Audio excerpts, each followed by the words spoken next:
गुरु कृपा काली बाड़ी दरबार। मैं माँ का एक छोटा सा सेवक आप सभी का स्वागत करता हूँ। माता काली की कृपा मुझे किस तरह से प्राप्त हुई, इसके पार्ट 11 में मैं आपका स्वागत कर रहा हूँ। और आप सबसे निवेदन है कि जिन लोगों ने माँ के इस वीडियो के पिछले पार्ट्स को अगर नहीं आपने देखा है तो आप पहले शुरुआत से अब तक की वीडियो को देखें, तो आपको अगर आप ये वीडियो देखेंगे तो आपको ज़्यादा अच्छा लगेगा। और इस वीडियो में छुपे हुए कई रहस्य को भी आप समझ पाएंगे कि कब कैसे हुआ, क्या हुआ।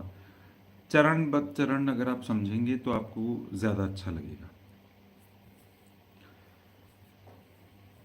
मैंने अपनी पिछली वीडियोस में बताया था कि 2016 में मैं बिल्कुल एकदम अर्ली टाइम 2016 में मैं दिल्ली शिफ्ट हो गया था वापस।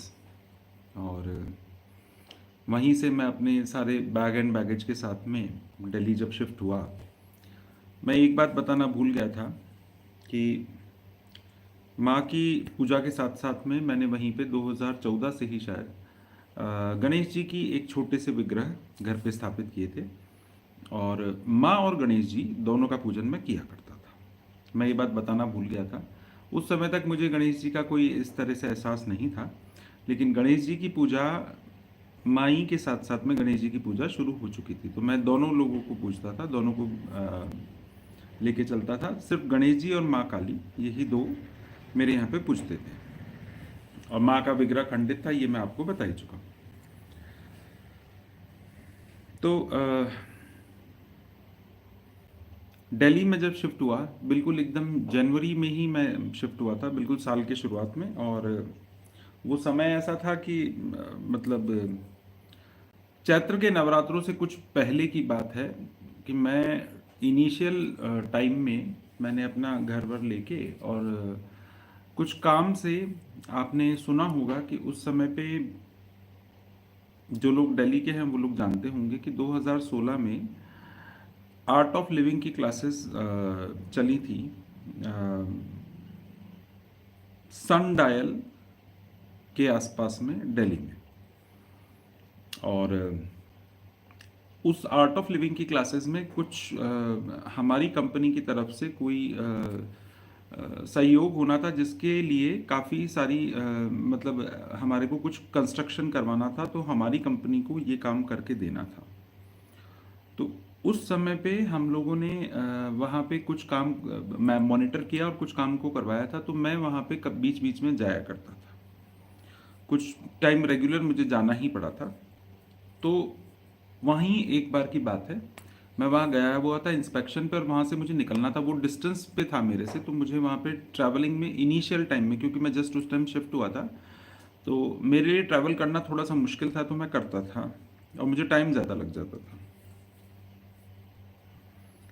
तो ऐसे ही मेरे एक बार मन में आया, वहीं से मैं जस्ट गूगल पे मैप कुछ देख रहा था, कहीं पे मुझे जाना था, लाजपत नगर की तरफ में मेरा जाने का कुछ मन था, मुझे कुछ काम था वहाँ, क्योंकि काफ़ी लोग मेरे जान पहचान के वहाँ रहा करते थे। और अ, मैंने सोचा कि मैं लाजपत नगर हुआ हूँ, तो वहीं पे मैंने देखा कि पास में ही कालका जी की एक लोकेशन आई थी। तब तक मुझे पता नहीं था कि कालका जी करके क्या जगह है। तो मुझे लगा कि कालका जी मतलब मेरे लिए ये एक साइन था कि माँ काली का शायद कोई मंदिर है यहाँ। तो मैंने उसको स्क्रॉल किया, मैंने विकीपीडिया पे और इस तरह से जब सर्च किया, तो मुझे पता चला कि ये जगह माँ महाकाली का मंदिर है और बड़ा ही प्रसिद्ध सिद्ध पीठ है। इस तरह से मुझे पता चला था कि दिल्ली में कालका जी का कोई मंदिर, कालका जी नाम से कोई मंदिर है। तो बड़ा ही ये था। लेकिन माँ महाकाली का जब नाम आया, तो मैं तुरंत, मेरा मन हुआ कि नहीं, मुझे इस मंदिर में जाना है, चाहे जैसे मर्जी हो। तो मैंने उसी टाइम में तुरंत वहां से निकल पड़ा। दिन का टाइम था, कुछ 2 या 3 बजे के आसपास का टाइम था, तब मैं कालका जी पहुंच गया। मैं जब वहां जा रहा था, तो मैंने देखा ये मंदिर छोटा नहीं है, काफी बड़ा है। मुझे ये वहां जाके पता चला। उस जमाने में जिस तरह से अब कालका जी में शेड और ये सब चीजें इस तरफ जो लगी हुई हैं, इस तरह की चीजें नहीं थी। हाँ, स्टेयर्स बनी हुई थी और ये सब चीज़ें थी। और बड़ी सारी दुकानें थी और मैं मंदिर में पहुंच गया। मंदिर में जब मैं पहली बार पहुंचा, मैंने बाहर देखा था कि वहां लिखा हुआ था, दीवारों पे भी और कुछ बोर्ड भी लगे हुए थे कि आप वहां पे अपना पूरा ध्यान माँ की पिंडी पे केंद्रित करें, क्योंकि यहाँ पे माँ की स्वयंभू पिंडी है और माँ यहाँ पिंडी के स्वरूप में विराजमान है और यहाँ पे माँ का कोई विग्रह नहीं है। तो अपने आप को इधर उधर अपना ध्यान डाइवर्ट ना करें और सीधा सीधा कालका जी में जो माँ की पिंडी है उसी पे अपना ध्यान केंद्रित करें। ये मैसेज वहां पे लिखा हुआ था।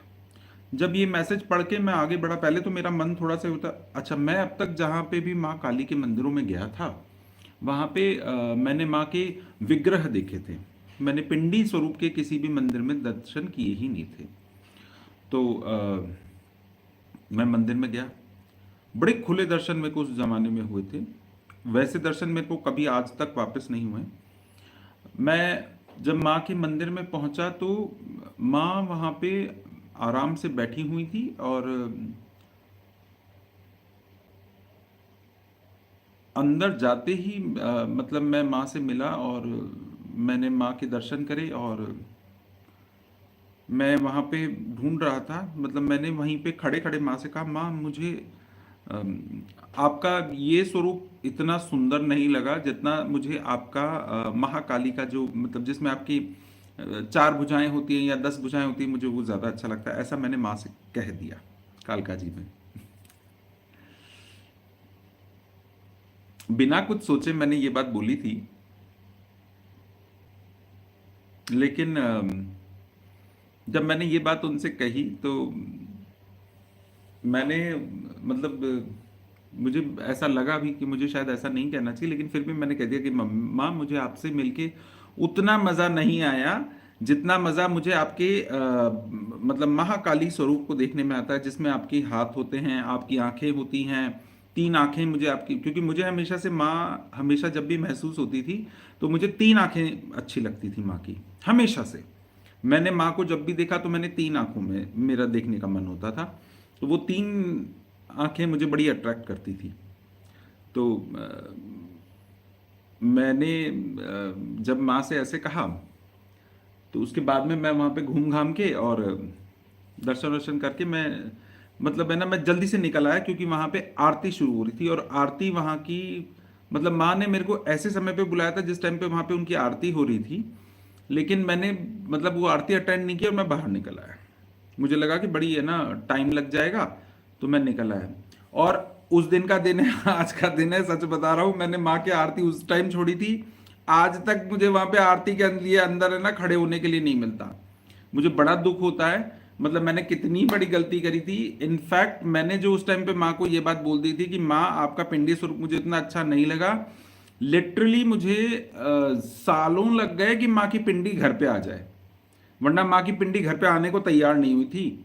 मतलब उस बात के बाद में शायद 6 साल के बाद में माँ मानी थी और मेरे घर में पिंडी पधारी थी पिंडी स्वरूप में, नहीं तो माँ पिंडी स्वरूप में नहीं आई। मैंने ये बात जो उनसे कह दी थी, इसके बाद में माँ ने पिंडी स्वरूप में मेरे घर पे मेरे पास में आई नहीं और आरती भी मेरे को देखने नहीं मिली। इतना मतलब है ना माँ बुरा मान गई थी, लेकिन फिर भी उसने मुझे बहुत आशीर्वाद दिया था। ये बात मुझे बहुत बाद में समझ आई थी, तब नहीं आई थी कि मैं ऐसा कह के जा रहा हूँ। बहुत बाद में जाके मुझे महसूस हुआ कि यार ऐसे ही कुछ भी नहीं बोलना चाहिए कहीं पे भी, माँ भगवती बहुत प्रचंड होती हैं, बुरा मान जाती है माँ। तो फिर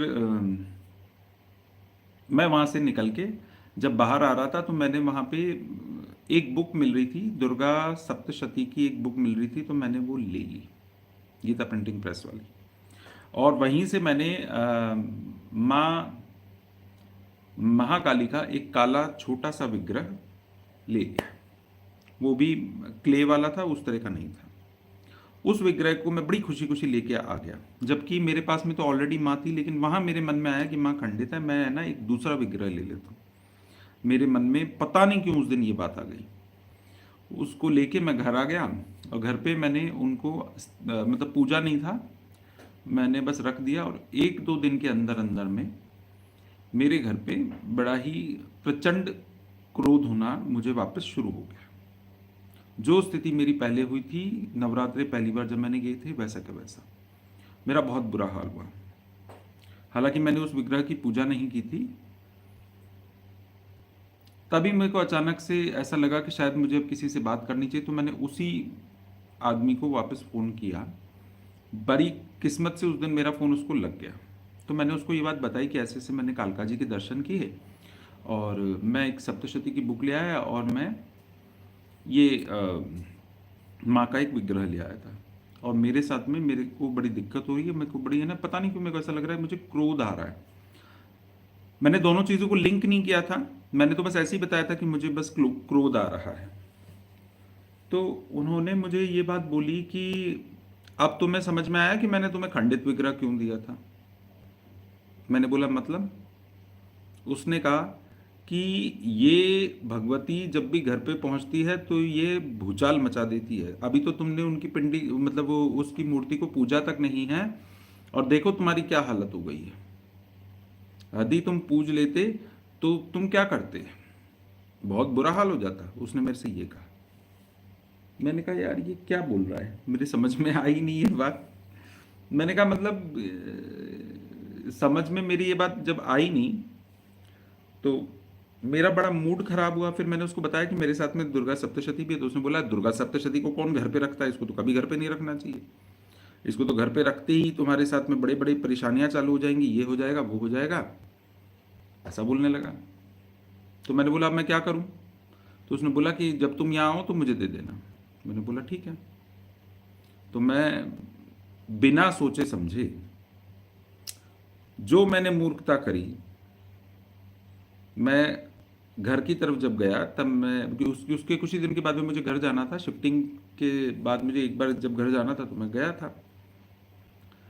घर जाने के बाद में मैं उस विग्रह को और माँ की दुर्गा सप्तशती को मैं ले गया और ले जाने के बाद में मैं उनको दे आया। लेकिन जब मैं वहाँ गया था तब मुझे ये लगा कि मैंने उनको बोला कि देखो अब मैं ना कुछ आगे करना चाहता हूँ, मैं इस तरह से नहीं चल सकता। और मैं जब उनको दे रहा था तब मेरे मन में ये चीज़ आ गई थी कि ये गलत हो गया, क्योंकि माँ मेरे साथ में आई थी और अपनी मर्जी से आई और मैंने आ, उनको दे दी। तो ये मेरे लिए बहुत ही टेंशन वाली बात थी, क्योंकि मैं एक गलती कर रहा था, मुझे ऐसा महसूस हो रहा था। उस टाइम मेरे को ऐसा लगा कि कहीं ना कहीं ये आदमी बहुत गलत है, अब इससे हटने में फायदा है। मैं जब भी उनके यहाँ जाया करता था तो मैं अपनी तरफ से कुछ ना कुछ अर्थ या जो भी मैं दक्षिणा हमेशा लेके जाया करता था अच्छे से, ज़्यादा सोचता नहीं था मैं। और ना ही मेरी उम्र कम थी कि मैं 150 रुपये पे टिकूँ, मैं अच्छे से ही लेके जाता था।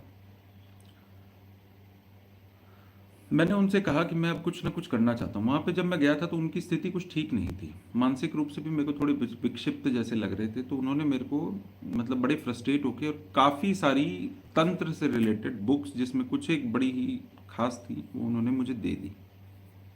उन बुक्स को लेके मैं यहाँ वापस आ गया। उसके बाद में मैंने एक बुक खुद अपने से मतलब ढूंढ ढांड के एक बुक और खरीदी। मुझे कहीं ना कहीं ये चीज़ का एहसास हो चुका था कि अब मुझे कुछ ना कुछ करना है। तो मैंने उनसे जिद करके एक बुक का पता किया था, जिसमें नित्य पूजा प्रकाशन, आपने पढ़ी होगी सभी लोगों ने। मैंने माँ भगवती के अलावा पहली बार मैं किसी बुक पे जा रहा था तो मैंने वैदिक पूजा की रीति को सीखना शुरू किया। वैदिक पूजन किस तरीके से करना चाहिए, क्या उसके मायने होते हैं और क्यों आवश्यक है। अब मेरा ध्यान पूरी तरीके से इस चीज़ पे चला गया था कि मैं अब तक जो कर रहा हूँ अब मुझे उससे आगे बढ़ने की ज़रूरत है, और अगर मुझे कोई सिखा नहीं रहा है तो अब मैं खुद पढ़ के सीखना चाहता हूँ। तो मैंने बजाय इसके कि मैं किसी और चीज़ पे गया, मैं बेसिक पूजा पाठ पे गया। ऐसा नहीं है कि एक ही बार में हम लोग कुछ भी सीख जाते हैं, ऐसा नहीं होता। हाँ, अपनी ज़रूरत की, क्योंकि एक होता है कि एक उम्र भी होती है, मैच्योरिटी भी होती है। तो मैच्योर इंसान जिस टाइम पे जब अपने मन से जब सीखना चाहता है तो अच्छे से सीख जाता है। कंपैरेटिवली एक बच्चे के। तो मैंने इस कार्य को शुरू कर दिया। मैंने वैदिक पूजा पाठ की नीति रीति को समझना सीखना शुरू किया। ये बात थी आषाढ़ मास के गुप्त नवरात्रों की। मैंने इससे पहले तक कभी गुप्त नवरात्रे नहीं रखे थे, लेकिन गुप्त नवरात्रे आने से पहले तक में उस वैदिक पूजन और बाकी के पूजन को करते करते काफी दिन हो चुके थे। महीनों 3-4 महीने के करीब करीब, ज़्यादा ही बल्कि कुछ समय निकल गया था। इस बीच में चैत्र नवरात्रे भी आए थे। तब मैंने उनसे ये कहा कि अब मैं वापस फ़ोन करके कि मैं अब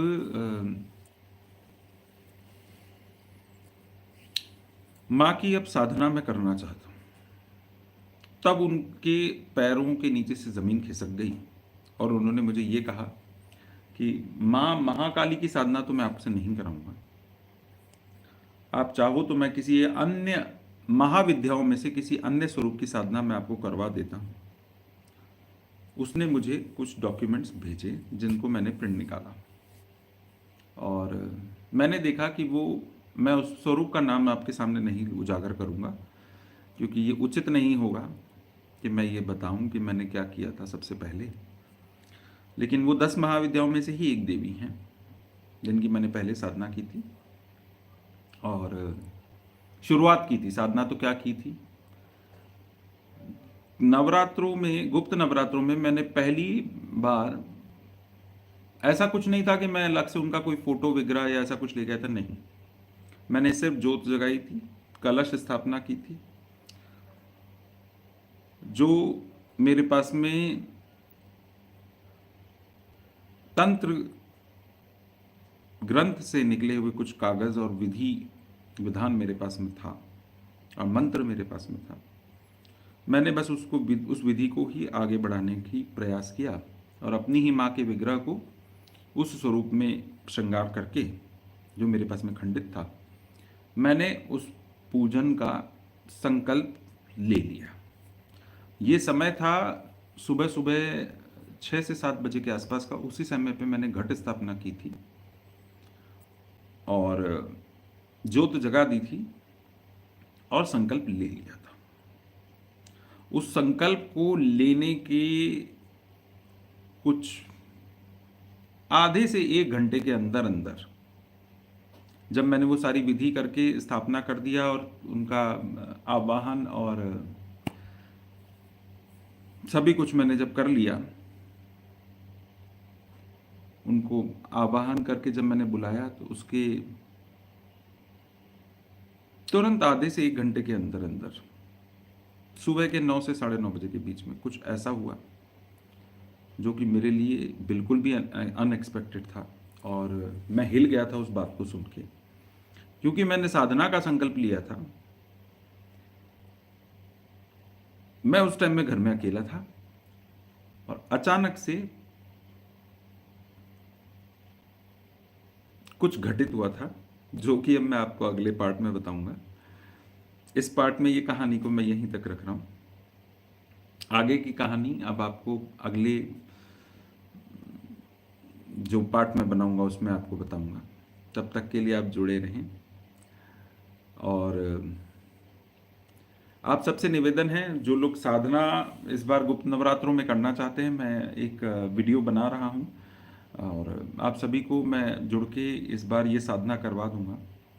इस साधना से पहले मैं आप लोगों को पूर्णिमा से ही, ये इसी पूर्णिमा 25 तारीख से इस साधना को मैं शुरू करूंगा और सबसे निवेदन है कि जो लोग इस साधना को करना चाहते हैं, पहले अपने आप को थोड़ा सा प्रशस्त करके अपनी ऊर्जा के स्तर को थोड़ा सा बढ़ा लीजिए। इसी माध्यम से मैं ये साधना को आपसे करवाऊंगा। आप इसके लिए आप व्हाट्सएप नंबर पे मैसेज करके मुझसे पूछ सकते हैं। तब तक के लिए जय महाकाली, हर हर महादेव। अगर आप नए हैं तो आप इसे लाइक करें, सब्सक्राइब करें, शेयर करें और सीखें।